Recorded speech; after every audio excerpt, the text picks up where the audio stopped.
Hey, what's going on guys? Arekkz here, welcome back to another video for Monster Hunter World Iceborne, and today I want to talk about a ton of information and condense it into as short a time frame as possible. Last week we of course had a ton of hands-on experience. I've been uploading some gameplay for you, but there was also a developer live stream, and now that I'm back from E3 I've had a chance to catch up on all of that. So in this video I'm going to give you guys 30 things that we've now learned about Monster Hunter World Iceborne. If you guys do enjoy this, then a like would be super appreciated.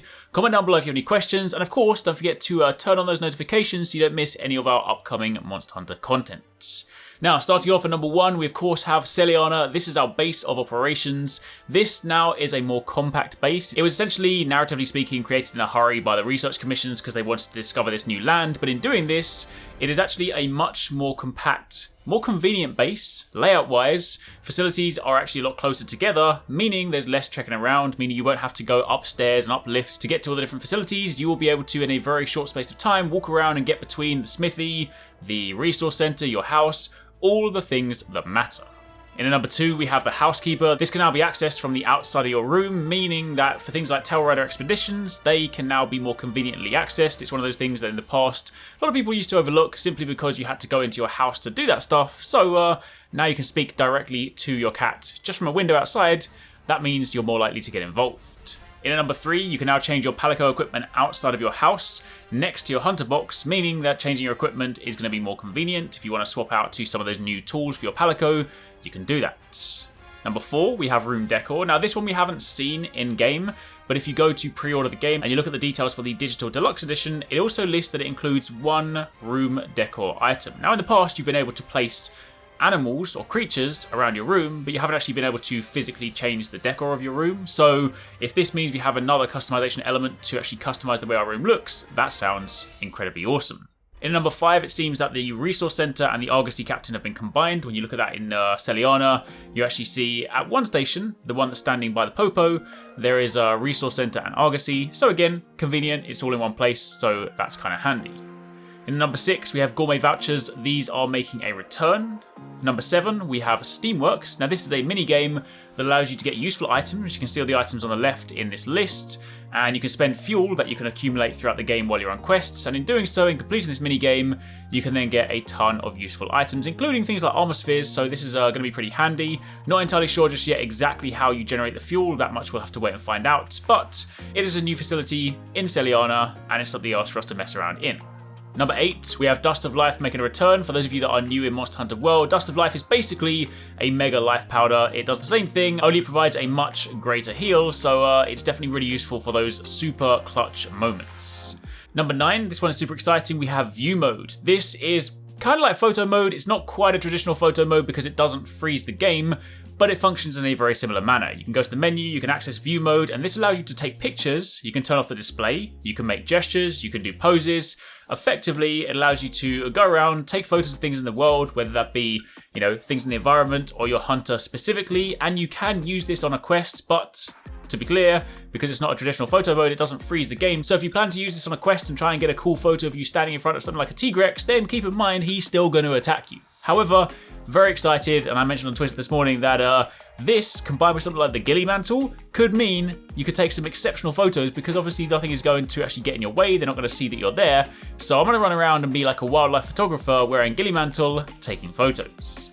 Number 10, this one is something we haven't seen, but they did mention it in the developer live stream. The Gathering Hub has also been changed to make it more convenient. They said they'll show this closer to launch. Now, based on what we know of the current Gathering Hall, of course, everything is relatively close by. It's a pretty small space, but it was lacking access to some core features. So if I had to hazard a guess, I would say that maybe certain things that you want to access in the current Gathering Hall, maybe they're going to implement that into the new one. It would be awesome if we could directly access, say, the smithy without having to leave it, or if you go and access your house to go and, change certain equipment things. So if they try and work that into a bigger, better Gathering Hall, that is going to be incredibly exciting.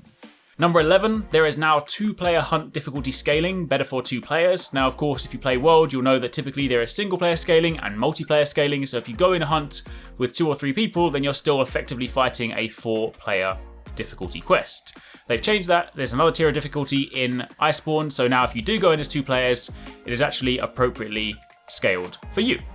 On that note, in at number 12, damage scaling will now also consider when hunters drop out. So if you start a quest with 4 people and say 2 of them disconnect, then the actual mission itself will scale back down to 2-player difficulty, but do keep in mind that if 2 players did drop out, it wouldn't then reintroduce your palicos, it wouldn't then bring them into the hunt, you would still be fighting just 2 of you together, but at least the scaling won't then be for 4 players.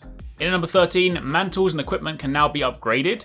In doing this, it now adds slots, which means you can temporarily increase your armor skills whilst wearing them. So say for example, you wanted to do like a crazy damage build and you wanted to say throw on some extra attack skills or throw on some extra, I don't know, agitator or maximum might, you could then gem that into your mantle, and while you have that on, that is of course going to give you those additional skill points, those additional skills.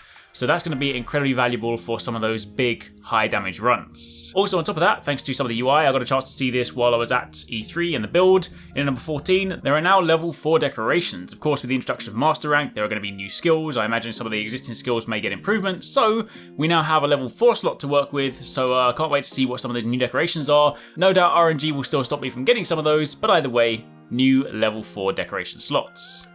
In number 15, the Iceproof Mantle has now been upgraded to nullify cold effects and provide better mobility in the snow. Number 16, also if you guys saw yesterday's video, you may have already seen this, but some of the other skills have been updated, so Horn Maestro is now a 2-point skill, and Aquatic Expert is now combined with Polar Expert to cover water and snow mobility. 17, the Raider Ride allows you to ride small monsters to get around the map hands-free. Different riders will be present on different maps, so we saw the Jagras in the forest, we've seen the wolves in the Hoarfrost Reach, so there are individual creatures based on the specific map. But then related to that, in number 18, Raider Rides cannot be controlled. They follow your scout flies, they can either follow your scout fly tracks, or they can follow a waypoint that you set, so if you die and you then point it onto your teammate, it'll then run you directly back to the location. Now these are kind of handy because in number 19, whilst on a Raider Ride, you can use select items, potions, hot drinks, and you can even sharpen your weapon. And then when you get to your location, while you can't attack on the back of it, you can go straight into a Clutch Claw to grapple onto the monster. Number 20, there is a new Palico helper tool. We saw this at the end of one of the trailers, but we actually saw this in action during the developer livestream when Ryozo and Kaname were hunting Tigrex. The Vigor Wasp Revival, this can be used once per hunt, per hunter, and it can be used to revive a hunter on their first cart, assuming your Palico is of course with you. Number 21, a reminder that when you do Clutch Claw attacks, it leaves a visible, scarring weak point location at a monster. Now, of course, the weak points are more valuable, you'll do more damage to them if it's done with a stronger, heavier hitting weapon, but when you leave the area, you can see this notable, visible scarring in the monster, and if you then attack this specific location, you'll be doing more damage. Now, I'm definitely keen to test this out in the beta. I want to know specifically things like, can these stack? If you perform, say, a Clutch Claw attack and then someone else does it straight after you, does it replace it? Will it only replace it if it's with a stronger weapon or a stronger weak spot? And also, just how much damage boost do these provide? So you can expect some videos on that during the beta. Of course, on top of that, 22, the damage done to weak spots also has this icon around the numbers, so you know that if you're hitting a weak spot, these are the numbers if you're hitting a regular location, meanwhile these are the numbers if you're hitting an exposed Clutch Claw weak spot. 23, 2 players cannot Clutch Claw onto the same location. Whoever is the second one will get thrown off. We saw this during one of our hands on time. Myself, as the hunting horn user, clutched onto the tail. Meanwhile, Socks also tried to grapple onto the same location. And because I did it just before him, it threw him off at the same time. 24, there are new environmental effects in the Hoarfrost Reach. There are collapsed snowfields. You can kind of see these like the sort of netting or the webbing in the ancient forest where, say, like Anjanath can like fall through the ground and get caught. This time for the snowfields, it'll actually fall down and then it will kind of cause the monsters to trip up and whatnot. So we got that during our Tigrex hunt. Pretty useful. Also, 25, noticed that in the gameplay, if you have 2 slinger ammo equipped, the one that you have in your bag and the one you pick up off the ground, in the past you would just have them but it would only display what you currently have. Meanwhile now in Iceborne, it shows this in a stacked UI. 26, Master Rank is of course your brand new rank and it's separate to your Hunter rank. So in previous Monster Hunter games, when you go into G rank, it just continues your rank. For a little bit, it will reset your rank while you're kind of going through the main story and then it unlocks it again. However, in Iceborne, Master Rank and Hunter Rank are separate, so you can then see them both displayed independently. In number 27, the upgraded health booster has a much larger radius, so of course this can be useful for those tougher monsters. In number 28, hot springs can be used around Hoarfrost Reach to keep you warm when you don't have hot drinks. 29, while of course you can befriend the wolves to ride them around the Hoarfrost Reach, the wild ones are definitely not that friendly.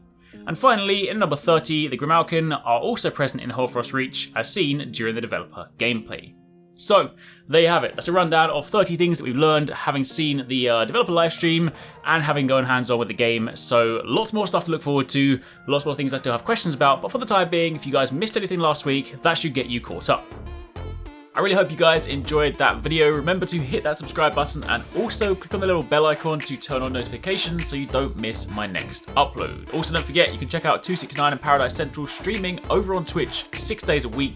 You can find a link to the multi-stream in the description box down below. Be sure to drop by and get involved. Thanks again for watching. Take it easy. Catch you next time. Peace out.